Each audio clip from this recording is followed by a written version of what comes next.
Ang pangalan ko ay Ligaya at nanigas ako sa harap ng altar habang ang aking puting gown ay naging kulay dugo sa loob ng isang segundo dito mismo sa Maynila. Nakatayo ang aking kapatid sa harap ko. Hawak ang basyong baso na kusa raw na dulas sa kanyang kamay, ngunit ang mapanuyang ngisi sa kanyang muka ay nagsasabi ng ibang kwento, habang ang madilim na likido ay kumakapit sa mamahaling sutla.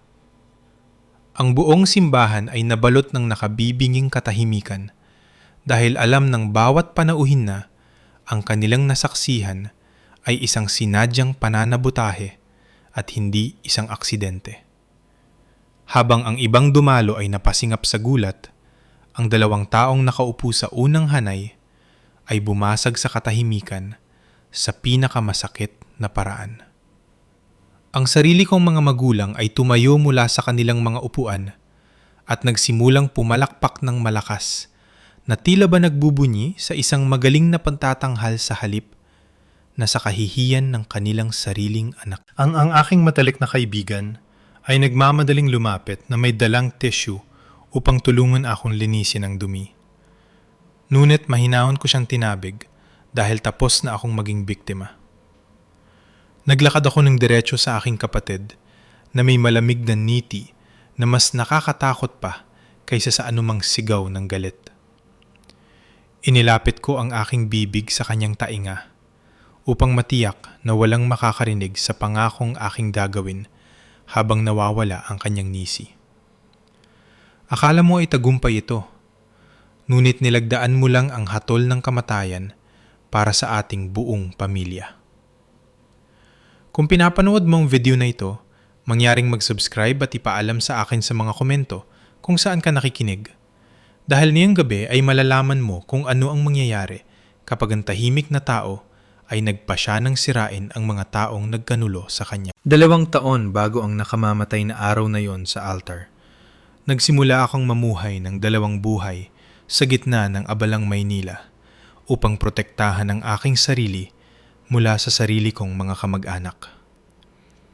Gumawa ako ng malayong desisyon na magmukhang isang bigong tao na laging inaakala nila dahil ang pagpapakita ng kahinaan ang tanging paraan upang maiwasan ang kanilang kasakiman. Palagi akong pumupunta sa mga pagtitipon ng pamilya na nakasuot ng kulay abong coverall sa trabaho na sadyang may mansa ng grasa at amoy solvent. Tiningnan ng aking pamilya ang aking magaspang na mga kamay at pagod na mga mata at nakita ang isang babaeng naglilinis ng mga banyo para sa minimum na sahod. Hindi sila tumingin ng sapat na malapit upang mapansin na ang pagod sa aking muka ay nagmula sa pamamahala ng mga komplikadong logistika kaysa sa pisikal na paggawa. Dinampanan ko ang papel ng isang asul na kuwelyong kabiguan ng napakahusay, kaya hindi nila kailanman kinuwestiyon kung bakit palagi akong abala sa mga oras ng negosyo. Ang aking kapatid na si Maricel ay hindi pinalampas ang bawat pagkakataon na gamitin ang aking trabaho bilang katatawanan upang patinglarin ang kanyang sarili sa aming mga hapunan tuwing linggo. Pinapangiwi niya ang kanyang ilong sa labis na pandidiri kapag umuupo ako sa mesa at malakas na nagtatanong kung naalala ko bang mag-sanitize bago pumasok sa bahay.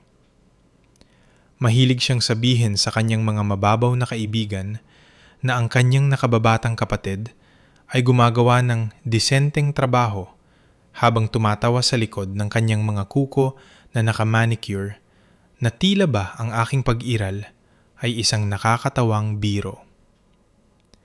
Nakaupo lang ako doon na kumakain ng aking adobo sa katahimikan habang nakikinig sa kanyang pagyayabang tungkol sa kanyang pinakabagong influencer campaign na sa totoo lang ay wala namang ibinabayad sa kanya.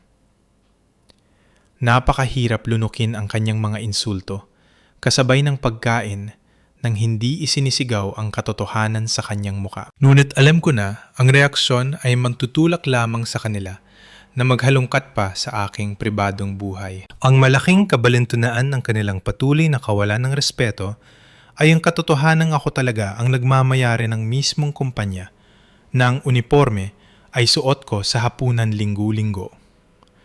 Ang aking negosyo ay lumago mula sa isang lumang van hanggang sa isang malaking operasyon na tinatawag na LK Kalinisan Solutions na may mahigit 300 empleyado sa payroll. Hindi ako nagkukuskos ng sahig para sa minimum na sahod dahil sa katunayan ay nakikipag-ayos ako ng mga milyong pisong kontrata para sa pagtatapon ng mga mapanganib na basura sa pinakamalalaking sistema ng ospital sa bansa. Ang aking maliit na apartment ay isa lamang address para sa sulat na itinago ko upang mapanatili ang ilusyon habang nakatira ako sa isang tahimik at marangyang townhouse sa kabilang panig ng lungsod. Inalis ko ang aking pangalan sa letterhead ng kumpanya at gumamit ng isang komplikadong istruktura ng holding company upang matiyak na ang isang simpleng paghahanap sa Google ay hindi kailanman magbubunyag ng aking tunay na yaman sa aking mga usisero na kamag-anak. Itinuturing ng aking mga magulang ang aking regular na sweldo bilang isang komunal na pondo na maaari nilang kunan tuwing mauubos ni Maricel ang limit ng isa na naman niyang credit card. Kokonrahin nila ako sa kusina pagkatapos ng panghimagas upang iparamdam sa akin ang bigat ng pagbabayad ng mortgage o mga bayarin sa kuryente at tubig. Iiyak si nanay ng madramang luha tungkol sa kung paano nila maaaring mawala ang bahay habang tinititigan ako ni tatay ng may mabigat na inaasahan hanggang sa buksan ko ang aking pitaka. Nag-aabot ako ng daan-daang piso bawat buwan mula sa aking mga pinaghirapang tips upang bayaran ang mga gastusin na nilikha ni Maricel sa kanyang walang kwentang paggastos. Kinuha nila ang mga gusot na pera nang walang kahit isang pasasalamat dahil pakiramdam nila ay karapat-dapat sila sa kakaunting pera na akala nila ay mayroon ako. Ipinagpatuloy ko ang pag-abot ng aking pera dahil maliit na halaga lamang ito upang ilayo sila sa aking tunay na mga ari-arian. Madalas itanong ng mga tao kung bakit hindi ko nalang sinabi sa kanila ang katotohanan upang makuha ang kanilang respeto. Ngunit hindi nila naiintindihan ang mapanirang katangian ng aking pamilya. Kung alam ng aking mga magulang na ang kanilang anak na janitor ay isa palang bilyonaryong CEO, hindi sila magiging proud sa akin kahit isang segundo. Agad nilang hihilingin na kunin ko si Maricel bilang Vice President o ipipilit na ibili ko sila ng mansyon sa Forbes Park upang ipakita ang aking pasasalamat. Idemanda nila ako para sa bahagi ng mga kita o kukulitin ako hanggang sa ilipat ko sa kanila ang kontrol ng kumpanyang itinayo ko mula sa wala. Ang pagganap sa papel ng pangit na bib ang tanging paraan upang maprotektahan ang gintong itlog na pinagtrabahuhan ko ng 18 oras bawat araw. Hinayaan ko silang maniwala na ako ay isang bigo dahil ang pagiging maliit sa kanilang paningin ang pinakaligtas na lugar habang sinisiguro ko ang aking kinabukasan. 3 buwan bago ang kasal, ang nagbabadyang lamat sa aking pamilya ay tuluyang sumabog sa isang bukas na digmaan na sumira sa anumang natitirang kapayapaan sa amin. Ipinatawag ako sa bahay ng aking mga magulang para sa inakala kong karaniwang diskusyon tungkol sa listahan ng mga bisita o mga pagpipilian sa catering para sa darating na reception. Pinaupo ako ni nanay sa mesa sa kusina na may seryosong ekspresyon habang si Maricel ay nakatingin sa kanyang telepono nang may pagkabagot na tila ba ang aking presensya ay isang pabigat? Walang hiya silang humiling na kansilahin ko ang aking reservation sa prestihiyosong Manila Hotel upang ilipat ang seremonya sa kanilang bakuran na puno ng damo sa tabi ng lalagyan ng mga gamit. Sinabi nila na ang paggastos ng malaking pera sa isang marangyang party ay walang pananagutan, habang kailangan ni Maricel ng bagong mamahaling sasakyan upang mapanatili ang kanyang imahe bilang isang sumisikat na social media influencer. Nakakakalula na marinig silang imumkahi na ang budget ng aking kasal ay dapat ilaan upang pondohan ang vanity project ng aking kapatid dahil naniniwala sila na ang aking trabaho bilang tagapaglinis ay hindi nararapat sa isang selebrasyon na ganoon kalaki. Nakatabi ko noon si Danilo at agad niyang itinigil ang kanilang katawa-tawang mungkahi ng may katigasan na ikinagulat nila. Tumanggi siyang hayaan ang kanyang asawa na tratuhin na parang second-class citizen sa pinakamahalagang araw ng kanyang buhay para lamang mabusog ang kasakiman ni Maricel. Inilabas niya ang kanyang checkbook doon mismo sa mesa at idineklara na nabayaran na niya ang buong deposit sa venue gamit ang sarili niyang ipon. Ramdam na ramdam ang katahimikan sa silid dahil hindi nila maintindihan kung paano ang isang mekaniko at isang janitor ay makakabayad sa isang venue na hindi man lang nila mapang-arat na i-book. Ang kanilang mga muka ay naging pula na pinaghalong kahihiyan at matinding selos sa halip na kaligayahan para sa kanilang anak. Hindi sila makapangatwiran sa perang nagastos na, kaya nauwi sila sa pagmumukmok na parang mga paslit na pinagkaitan ng bagong laruan. Lalong tumindi ang tensyon makalipas ang ilang linggo nang pumunta ako para sa aking huling dress fitting sa isang mamahaling butik sa Makati. Sinamahan ako ni Maricel dahil lamang sa pagpipilit ni nanay na dapat magbahagi ang magkapatid sa mga sandaling ito. Ngunit ang kanyang mga mata ay puno ng lason sa buong oras. Pinanood niya akong lumabas ng dressing room na suot ang isang designer gown na mas mahal pa kaysa sa lahat ng kanyang mga damit na pinagsama-sama. Tumayo siya mula sa velvet sofa na nakakuyom ang mga palad at nagbitiw ng mga salitang dinisenyo upang alisin ang aking tiwala sa sarili. Binulungan ako ni Maricel sa pagitan ng kanyang mga ngipin habang tinitingnan ang kanyang sarili sa salamin. Isa ka lang naman na janitor na pinaganda, kaya ang pagsusuot ng mahal na damit na yan ay parang paglalagay ng lipstick sa baboy dahil alam ng lahat na amoy Zonrox ka. Kinailangan ko ang bawat hibla ng aking pagpipigil sa sarili upang hindi siya sampalin doon mismo. Ngunit hinaplos ko lamang ang sutlang tela at binaliwala ang kanyang pagsabog. Alam ko na ang kanyang kalupitan ay nagmula sa katotohanang ang sarili niyang buhay ay nagkakapira-piraso, habang ang sa akin ay umuunlad sa mga paraang hindi niya maintindihan. Binayaran ko ang damit gamit ang sarili kong black card habang naghihintay siya sa labas na walang kamalay-malay na ang janitor na kinamumuhian niya ay may mas mataas na credit limit kaysa sa kanyang buong yaman. Dumating ang sukdulan isang maulang Martes ng gabi nang dumaan kami ni Danilo sa bahay upang iabot ang pinal na ayos ng upuan. Pumasok kami sa bukas na pintuan at nakarinig ng mga bulungan mula sa sala sa dulo ng pasilyo.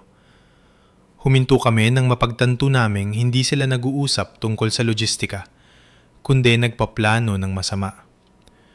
Nagtatawanan sila tungkol sa kung gaano katuwa na sirain ang aking perpektong araw dahil tumanggi akong ibigay sa kanila ang pera para sa kotse. Kumabog ang dibdib ko habang nakikinig sa aking sariling ama na hinihikayat ang kanilang malupit na pag-uugali sa halip na itama ito. Parang sabik na sabik pa siya sa plano na hiyain ako sa harap ng lahat ng aming mga kaibigan at kamag-anak. Narinig kong malinaw na sinabi ni tatay mula sa kanyang upuan. Hayaan niyo siyang magpakasal at pagkatapos ay gagawin nating pinakamapait na alaala ang kanyang malaking araw para maalala niya kung sino talaga ang sentro ng bahay na ito. Ang mga salitang iyon ay sumira sa huling hibla ng pag-asa na baka mahal pa nila ako sa kaibuturan ng kanilang puso. Tiningnan ako ni Danilo na may lungkot sa kanyang mga mata at pinisil ng mahigpit ang aking kamay upang pabalikin ako sa katotohanan. Maari sana kaming pumasok sa silid na yon at sumigaw sa kanila hanggang sa mapatid ang aming lalamunan sa galit. Maari naming kansilahin ang kasal o hindi na sila imbitahan upang iligtas ang aming sarili sa kahihiyan.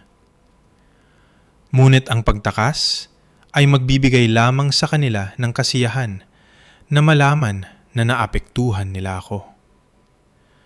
Tahimik kaming lumabas ng bahay nang walang ingay at umuwi sa gitna ng malalim na pag-iisip. Nagpasya kami noon na hindi namin sila pipigilan sa pagpapatupad ng kanilang plano dahil kailangan naming ipakita nila ang kanilang tunay na pagkatao sa buong mundo. Hahayaan naming ihanda nila ang patibong at pagkatapos ay panunoorin namin silang mahulog dito mismo. 2 araw matapos masira ang aking damit pangkasal dahil sa malisyosong selos ng aking kapatid, sa halip na umiyak sa aking kwarto tulad ng inaasahan nila, nakaupo ako sa opisina ng aking abogado sa isang mataas na gusali na nakatanaw sa Manila Bay. Si Atty. Thompson ay nakaupo sa harap ko na may makapal na tumpok ng mga dokumento na nagdedetalye ng bawat sikretong pinansyal na sinubukang itago ng aking pamilya. Inayos niya ang kanyang salamin at ipinaliwanag ang forensic accounting report na nagbunyag ng marupok na House of Cards na itinayo ng aking mga magulang upang mapanatili ang kanilang pagkukunyari na sila ay middle class.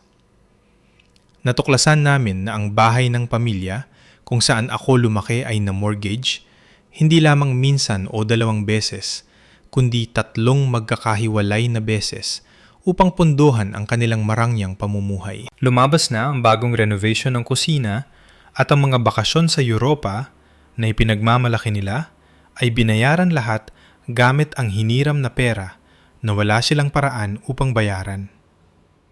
Si Maricel ay nasa mas masamang kalagayan dahil ang kanyang utang sa credit card ay napakataas dahil sa kanyang obsesyon sa pagbili ng mga branded na damit upang pahangain ang mga estranjero sa internet. Tiningnan ako ni Atty. Thompson ng may seryosong ekspresyon at ipinaliwanag na ang bangko ay naghahanda na para sa foreclosure ng bahay sa loob ng susunod na ilang buwan dahil 4 na buwan na silang hindi nakakabayad.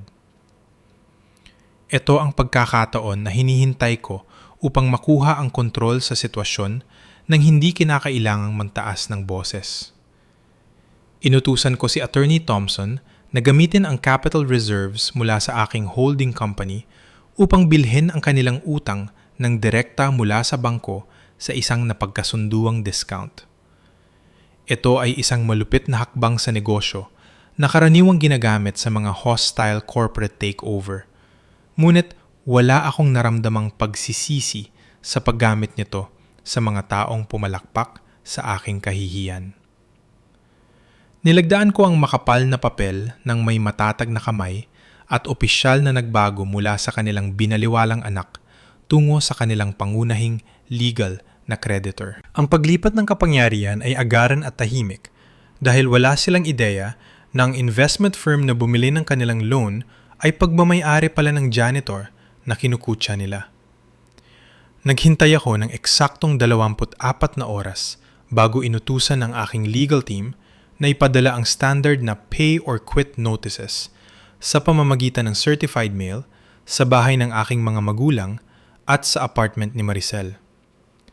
Ang mga ito ay hindi magagalang na paalala sa pagbabayad ng late fee. Ang mga ito ay agresibong legal na demand na nangangailangan ng agarang pagbabayad ng buong balanse o mahaharap sa pagpapaalis o eviction.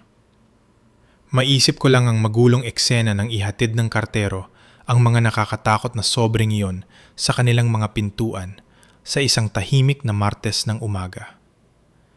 Ang takot ay tiyak na mabilis na kumalat, habang ang katotohanan ng kanilang kawalan ng pananagutan sa pera ay tuluyang bumagsak sa kanila ng walang awa. Tumunog ang aking telepono halos agad-agad matapos dumating ang delivery confirmation sa aking laptop at nakita ko ang pangalan ni nanay na kumikislap sa screen.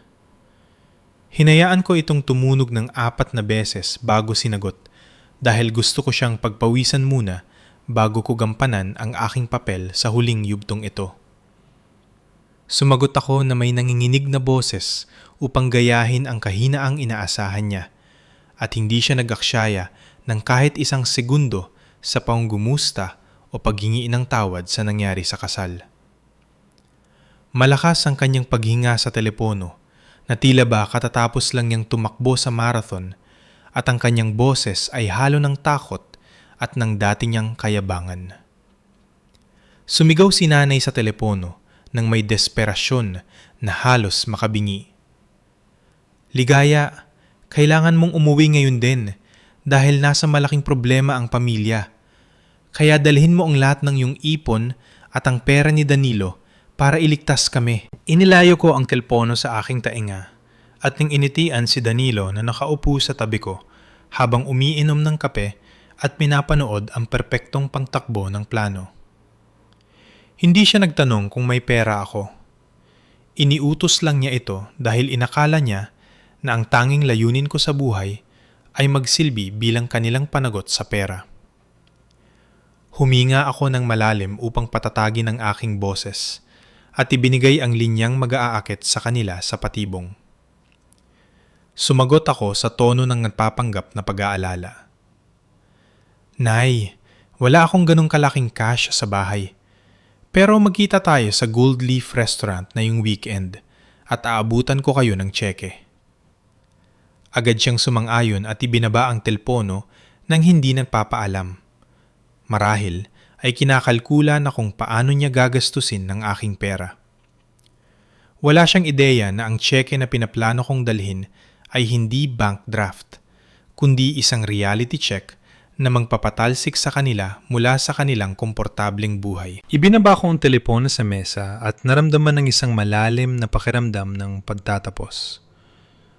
Nakalatag na ang bitag at ang kailangan ko nalang gawin ay maghintay sa kanila na pumasok sa pinakamahal na restaurant sa Maynila upang tanggapin ang kanilang parusa. Nang weekend na yon, pumasok ang aking pamilya sa pinaka-eksklusibong seafood restaurant sa Maynila na may mga mukha ng mayabang na kasiyahan at kasakiman. Sumang-ayon kaming magkita sa Gold Leaf dahil gusto ko ng isang lugar na sapat ang pormalidad upang masaksihan ang kumpletong pagkawasak ng kanilang lumubong ego.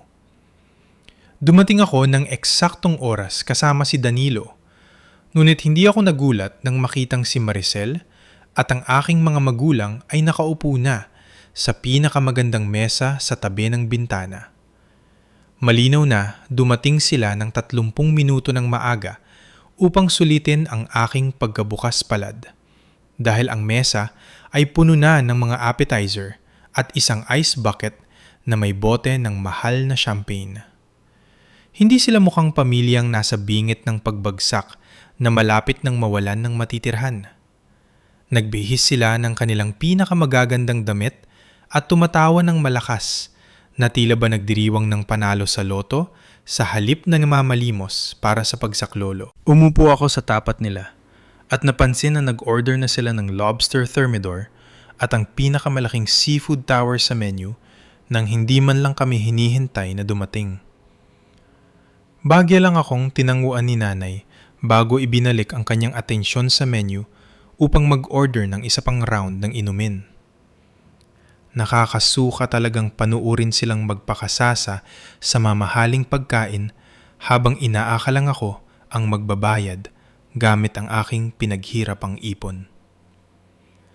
Wala silang ipinakitang kahit anong pagsisisi sa kakilakilabot na eksenang ginawa nila sa simbahan ilang araw lang ang nakalipas. Sa kanilang baluktot na pag-iisip, ang katotohanang nandoon ako upang tulungan sila ay nangangahulugang tinanggap ko ng aking lugar sa ilalim nila at nagpatuloy na. Si Maricel ay medyo nakainom na ng alak at nagpasya na ito ang perpektong sandali upang lalong idiin ang saksak sa aking likuran. Paikot-ikot niyang pinaikot ang kanyang baso ng alak at tiningnan ako ng may parehong mapanghamak na ngisi na suot niya sa altar. Tumawa si Maricel ng malupit at nagsabi, "Ang nangyari sa damit noong nakaraang araw ay isang maliit na aksidente lang. Kaya bakit ka ba sobrang stressed tungkol doon? Sanay ka naman na humawak ng dumi, di ba?" Nanigas si Danilo sa tabi ko at humigpit ang hawak niya sa kanyang tinidor. Ngunit inilagay ko ang aking kamay sa kanyang tuhod upang hudyatan siyang maghintay. Nagpilit ako ng isang miti at nanatiling tahimik dahil ang pagsabad sa kanya ngayon ay makakasira sa sorpresang inihanda ko. Inakala nila ang aking katahimikan bilang pagsuko at nagpatuloy sa pagkain ng may takaw ng mga taong naniniwala na may karapatan sila sa lahat ng pag-aari ko. Si tatay ay partikular na agresibo sa kanyang pagkain, hinihiwa ang paa ng alimango gamit ang maruming mga kamay habang pabalik-balik na tinitingnan ang kanyang relo. Hindi niya ninanamnam ang pagkain, kundi tinitiis ang paghihintay bago ang kabayaran. Sa huli, tuluyan na siyang nawalan ng pasensya at malakas na itinuktok ang kanyang mga daliri sa puting tela ng mesa upang makuha ang aking atensyon. Ang kanyang mukha ay namumula dahil sa alak at ang kanyang mga mata ay matigas sa pag-asam habang hinihingi ang sadya niya. Tinitigan ako ni tatay at sinabing, "Bilisan mo nang kumain para maibigay mo na ang pera dahil kailangan nating ayusin ang sitwasyon sa bangko bukas na bukas din. Kaya huwag ka nang mantagal." Tiningnan ko ang kalahating kinain na pagkain sa aking plato at na-realize na nawalan na ako ng gana sa sandaling pumasok ako sa restaurant.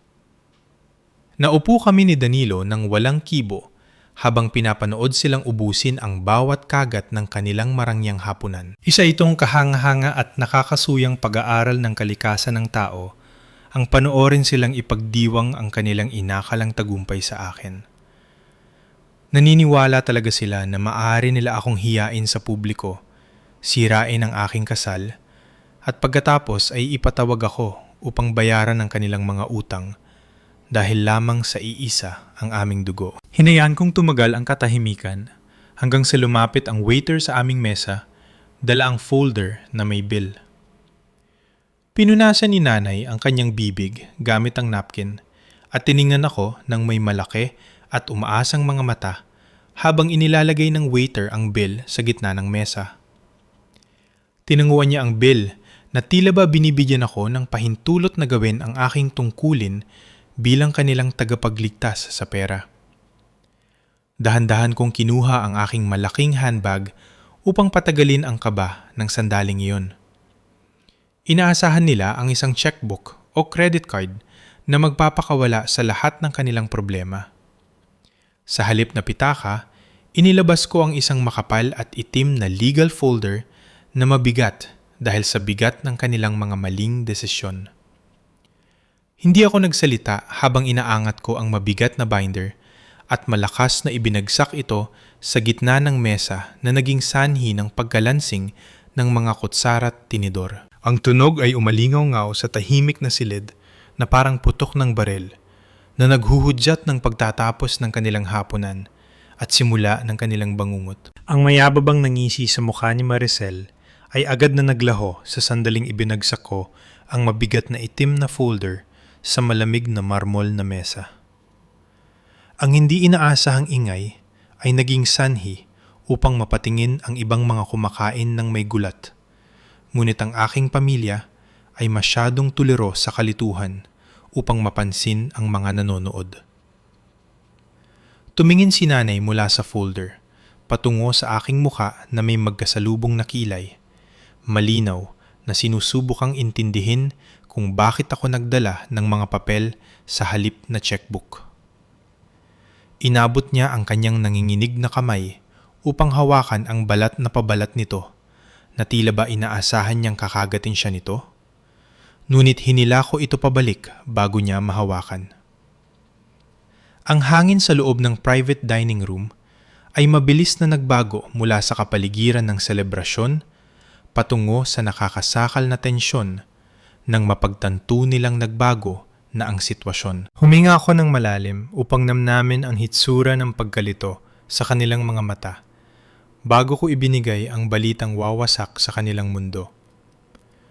Tumingin ako ng diretsyo sa mga mata ng aking ama at nagpahayag. Hindi ako nagdala ng pera upang bayaran ang inyong mga utang para sa inyo, kundi naparito ako ngayon bilang bagong legal na may-ari ng bawat isa sa mga utang na iyon. Natawa ng pilit ang aking ama at sinubukang balewalain ang aking mga salita bilang isang masamang biro. Tinatanong kung ano ang pinagsasasabi ko. Binaliwala ko ang kanyang pagtatangkang bawiin ang kontrol at binuksan ang folder sa pinakaunang pahina na nagpapakita ng mga dokumento ng transfer of ownership. Ipinihit ko ang binder upang malinaw nilang makita ang mga pulang stamp ng bangko at ang mga notarized na lagda sa ibaba ng pahina. Ang mga dokumento ay nagpapatunay sa paglilipat ng mortgage ng kanilang bahay at ang karapatan sa paniningil ng mga credit card ni Maricel sa isang kumpanyang tinatawag na LK Kalinisan Solutions. Tiningnan ni tatay ang papel at binasa ang pangalan ng kumpanya ng malakas. Hindi pa rin makuha ang koneksyon sa pagitan ng negosyo at ng kanyang anak. Itinuro ko ang linya ng lagda para sa CEO ng kumpanya at ang kanilang mga mata ay sabay-sabay na lumaki nang makita nila ang aking buong pangalan na nakalagda sa makapal na itim na tinta. Si Maricel ay naging maputla na parang multo at ang kanyang bibig ay bumubukasara na parang isdang wala sa tubig. Habang unti-unting pumapasok sa kanya ang katotohanan, tiningnan niya ako ng may halong takot at hindi makapaniwala. Nahihirap ang pagtugmain ng imahe ng kanyang kapatid na janitor at ang CEO sa papel. Humilig ako paharap sa mesa upang matiyak na narinig niya ang bawat salita ng reality check na aking ibibigay. Tinitigan ko ang kanyang takot na muka at sinabi, "Palagi kang nagrereklamo na amoy basura ako. Pero ang tumpok ng basurang iyon ay kumikita ng mahigit 100 milyong piso bawat taon para sa akin. Habang ikaw ay wala, kundi isang malaking zero."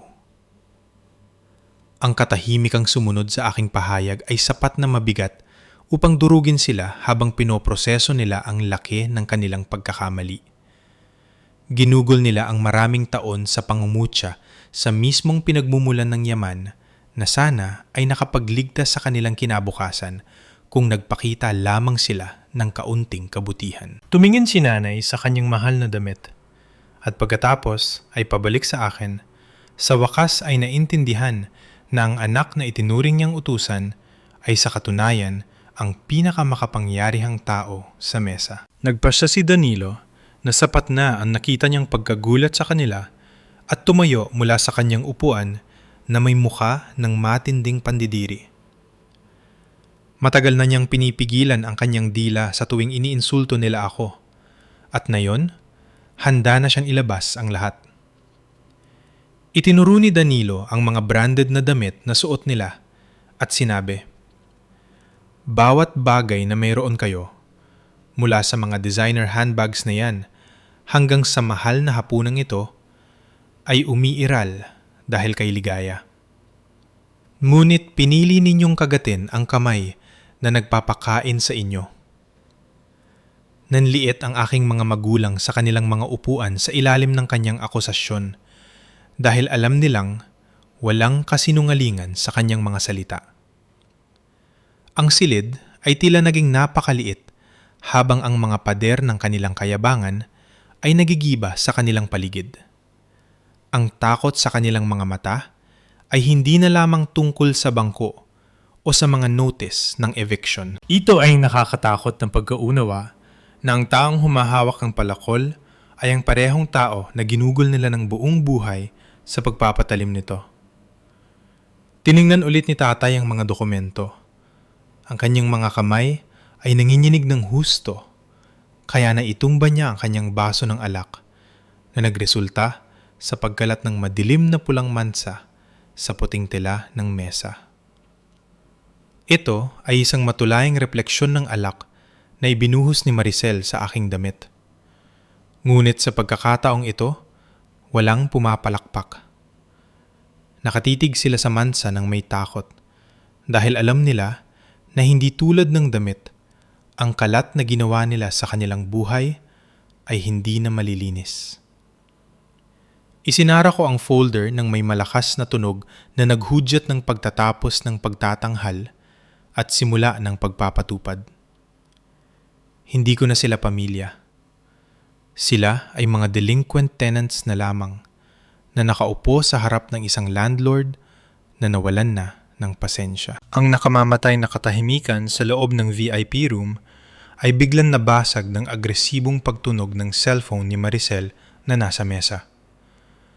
Tiningnan niya ang screen ng may pagkalito dahil ang caller ID ay nagpapakita ng pangalan ng towing company na ginagamit niya para sa roadside assistance. Sinagot niya ang tawag sa speakerphone dahil ang kanyang mga kamay ay nanginginig ng husto upang hawakan ang device ng maayos.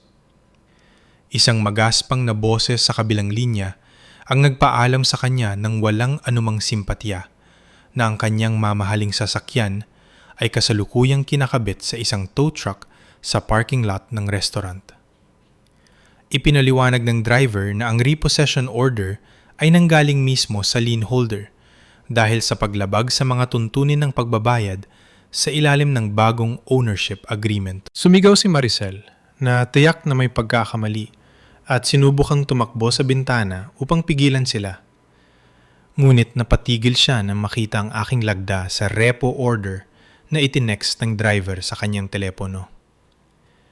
Naupo lang ako doon na mahinahong humihigop ng tubig habang pinapanood niya ang kanyang pinakamamahal na status symbol na hinihila palayo ng mismong kumpanya na ginugol niya ang maraming taon sa pangungutya. Lalong tumindi ang kaguluhan, makalipas ang ilang sandali nang bumukas ang mabibigat na pintong nara upang ilantad si Attorney Thompson na naglalakad sa loob ng silid. Dala ang isang briefcase. Tiningnan siya ng aking mga magulang ng may malalaking mata habang inilalagay niya ang isang formal na legal sobre sa harap ng aking ama sa hapagkainan. Binuksan ni tatay ang pakete nang may nanginginig na mga daliri at naglabas ng isang dokumento na may nakasulat na Notice to Vacate sa malalaking pulang titik sa itaas.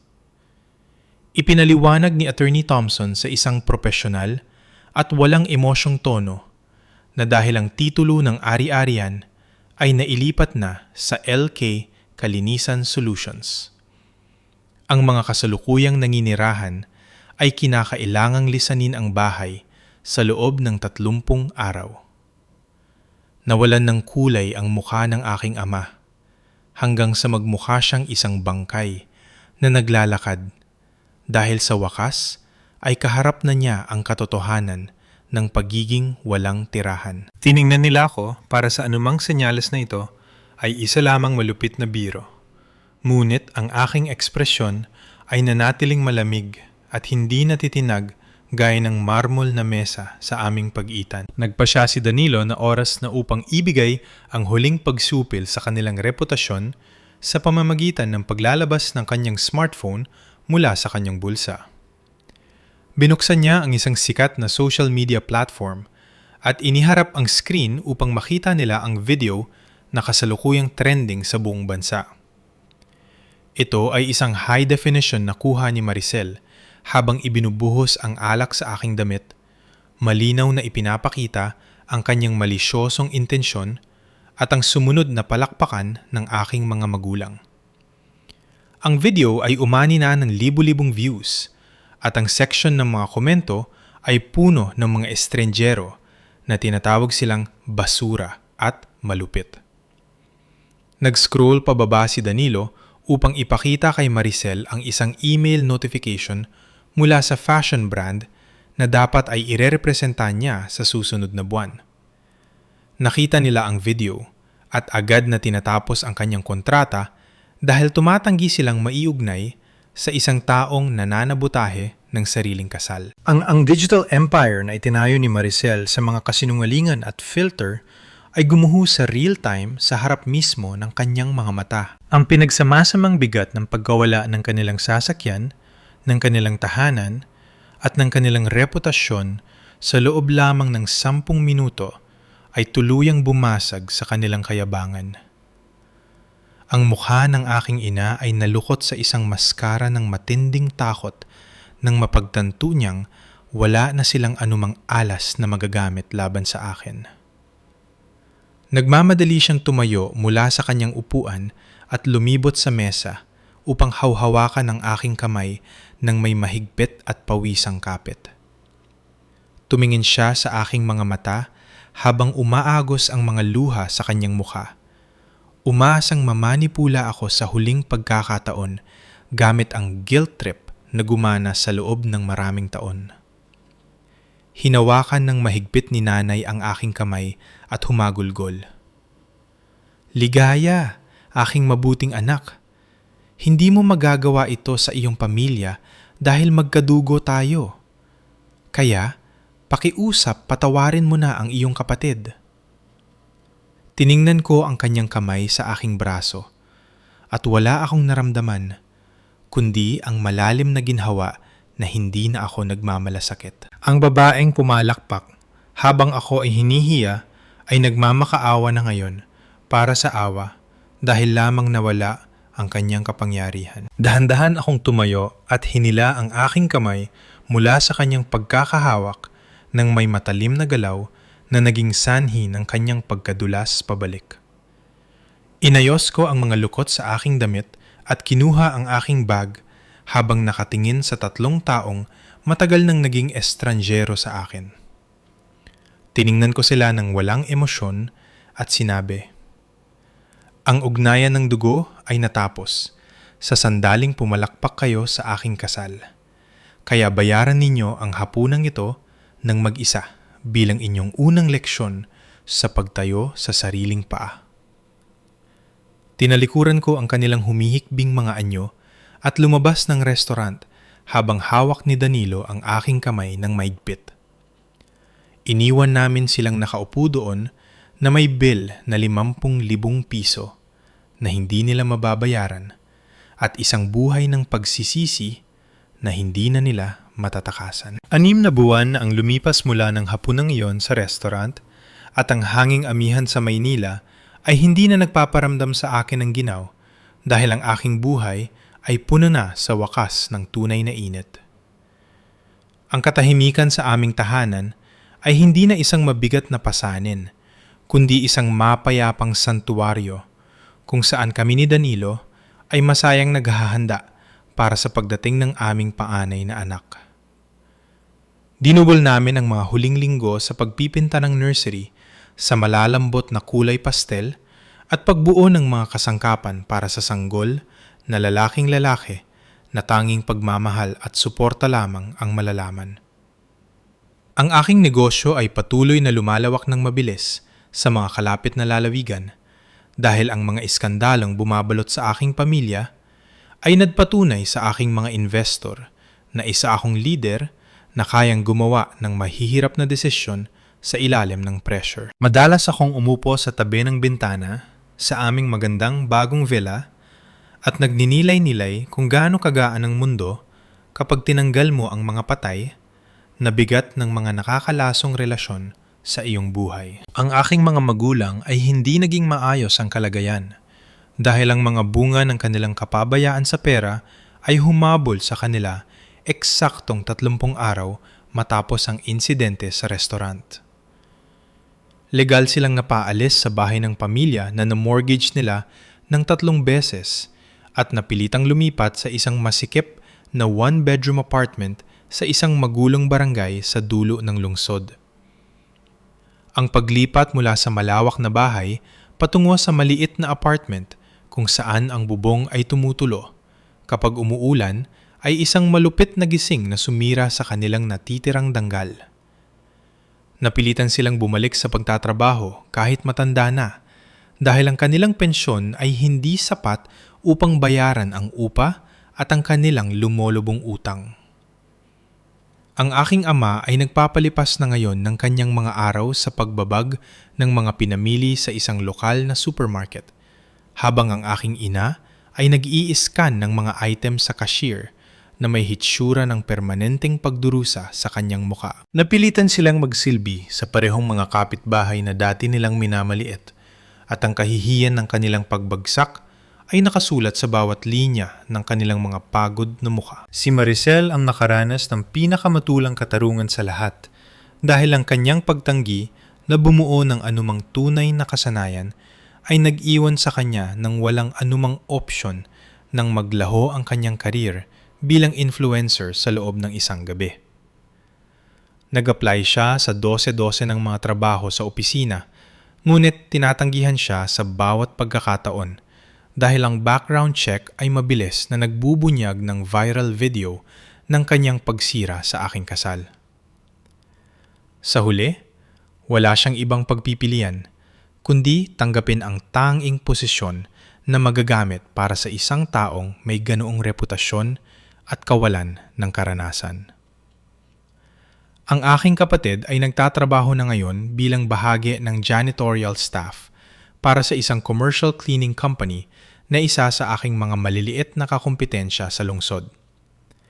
Ginugugol niya ang kanyang mga gabi sa pagkukuskos ng mga sahig at paglilinis ng mga inidoro sa mga gusali ng opisina habang nakasuot ng uniporme na mas pangit pa kaysa sa suot ko dati. Ang kabalintunaan ng kanyang sitwasyon ay hindi lingid sa sinuman dahil ginagawa niya na ngayon ang eksaktong manual na trabaho na ginugol niya ang maraming taon sa pangungutya sa akin. Nakita ko silang tatlo kahapon habang minamaneho ako ni Danilo para sa aking prenatal check-up sa isang ospital sa Makati. Nakatayo silang magkakasama sa isang hintayan ng bus sa ilalim ng malakas na ulan dahil hindi na nila kayang magpanatili ng sasakyan. Mukha silang matanda at talunan habang naghihintay ng pampublikong sasakyan upang dalhin sila sa kanilang mga trabahong may minimum na sahod. Pinanood ko silang nanginginig sa kanilang mga manipis na jacket sa pamamagitan ng tinted na bintana ng aming mainit na luxury SUV. Ngunit hindi ko hiniling kay Danilo na tumabi o ialok sila ng sakay.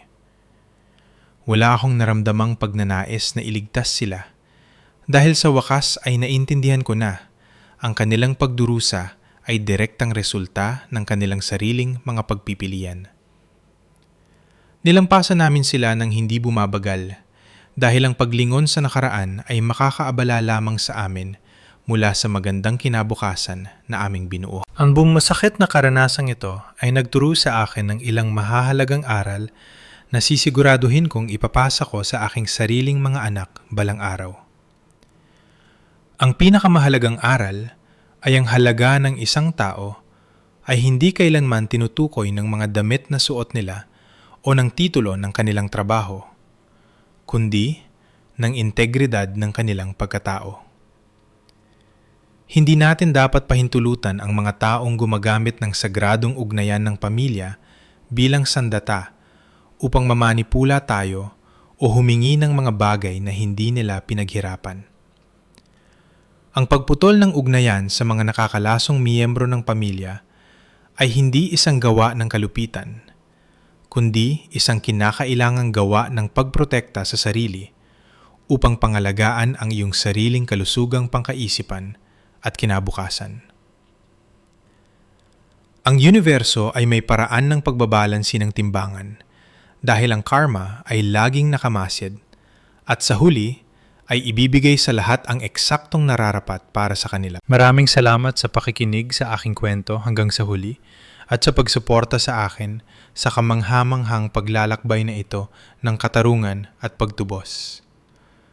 Talagang pinapahalagahan ko ang bawat isa sa inyo na tumayo sa tabi ko sa mga komento at nagpatunay na tama ang aking desisyon na ipaglaban ang aking sarili.